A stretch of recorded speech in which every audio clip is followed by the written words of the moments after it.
Ang Lakers magsisimula na ang top game sa road game nila. Makakatapat nila ngayon ang Toronto Raptors na nagdodomina ngayon sa Eastern na pangalawa rin sa bracket. So ito ang mangyayari sa Lakers. Meron silang 3-game road trip na magkakasunod: Toronto, Boston Celtics at Philadelphia. Kaya talagang bugbugan ang sked ngayon ng Lakers. Kaya kailangan nilang puntiryahin ang panalo dito kontra sa Toronto. Pero hindi natin alam ang mangyayari. Lalo't yung lumabas ngayon sa report ng Lakers official na nasa list ngayon ng out itong si Luka dahil sa personal reason ito. At si Marcus Smart nasa list pa rin niya ng injury. Pang-apat na sunod na game na walang Marcus Smart sa lineup nila. Kaya yan yung possible na absent sa mangyayaring laban na to.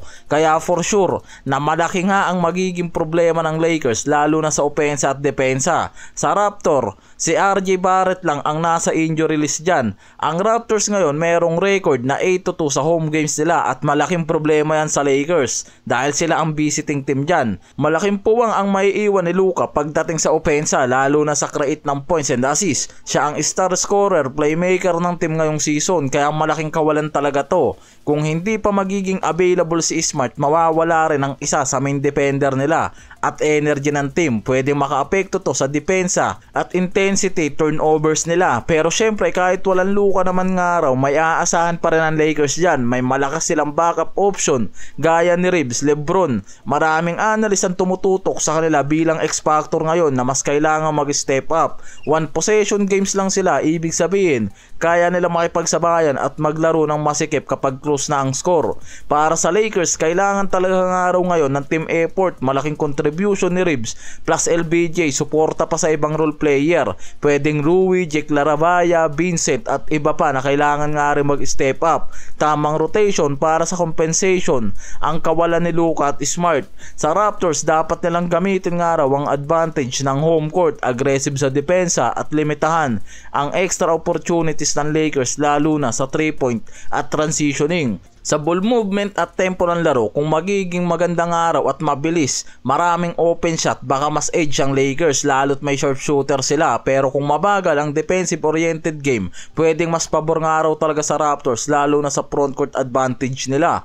Ang Lakers papasok sa laro na may record na 15-5 at may 8-2 sa away games. Ang Raptors naman may record na 15-7 at sa home court nila meron niyang 8-2 record. Yan ang advantage ng Toronto ngayon. Kilala sila sa may pinakamalakas sa depensa ngayong season. Pumapangalawa sa Eastern Conference sa team defense na may average na 113.1 points. Pinipigilan nila ang mga kalaban nila na makafire ng malakas pagdating sa threes.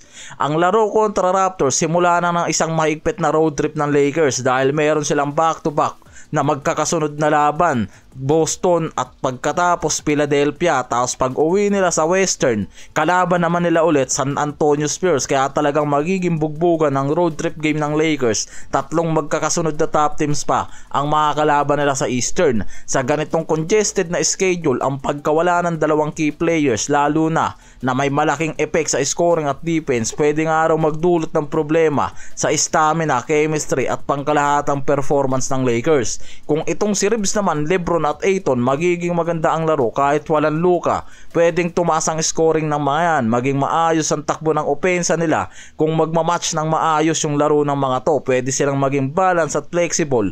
May scoring sa perimeter, may protection sa paint at may magandang ball movement, hindi rigid. Sa mga sitwasyon ng injury o pagbabago sa lineup nila, hindi agad bumabagsak ang opensa o rebounding. May interior defense ang Lakers dyan.